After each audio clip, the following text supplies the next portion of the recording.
मला याची काही माहिती नाही, पण समरजीत हे मी एक घटना ही तुमच्याचकडून ऐकते आहे. पण समरजीत घाडगेंना मी अनेक वर्ष ओळखते. अतिशय कर्तृत्ववान एक युवा आहे.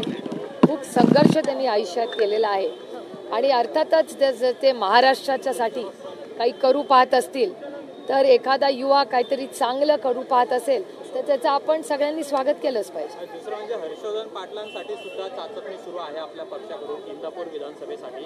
अशा काही चर्चा सुरू आहेत का आणि त्यांना आपल्या पक्षात घेतलं जाऊ शकतं का? त्याचं मला काही माहिती नाही. मला एक गोष्ट माहिती आहे की आज हर्षवर्धन भाऊंचा वाढदिवस आहे आणि हर्षवर्धन भाऊ तुम जियो हजारो साल, साल के दिनो 50,000. समरजीत घाडगेंना तुम्ही आरोप करत होतात, पण आता तुम्ही त्यांना प्रवेश दिला. मी आरोप करत होते?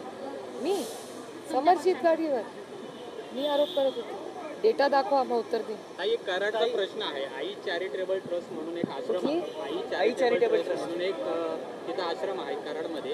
तिथं महिलांना व्यवसाय केला जात होता असा प्रकार उघडकीस आलाय. संबंधित महिलेला पोलिसांनी सुद्धा आता अटक केलेली आहे.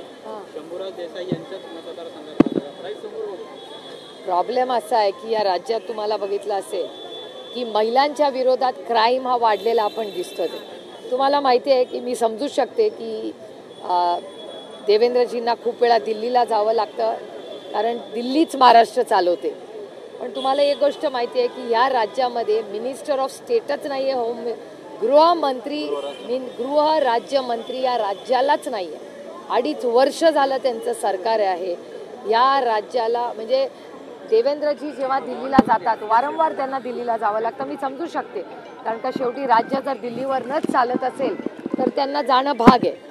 त्याच्यामुळे पण गृहमंत्री जर दिल्लीला वारंवार जात असतील तर एक राज्यमंत्री नको जो तरी बघेल, पण राज्यमंत्रीच नाही आहे. सुनावण्या अडकलेल्या आहेत.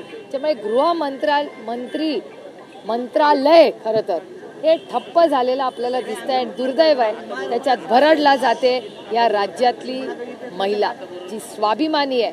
ती काय मागते? ती काही मागत नाही हो. ती फक्त सुरक्षितता मागते. हा तिचा अधिकार नाही आहे.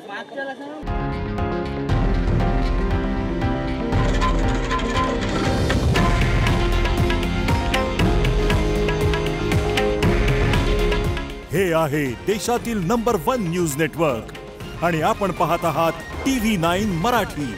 काळजी तुमची, हित महाराष्ट्राचं.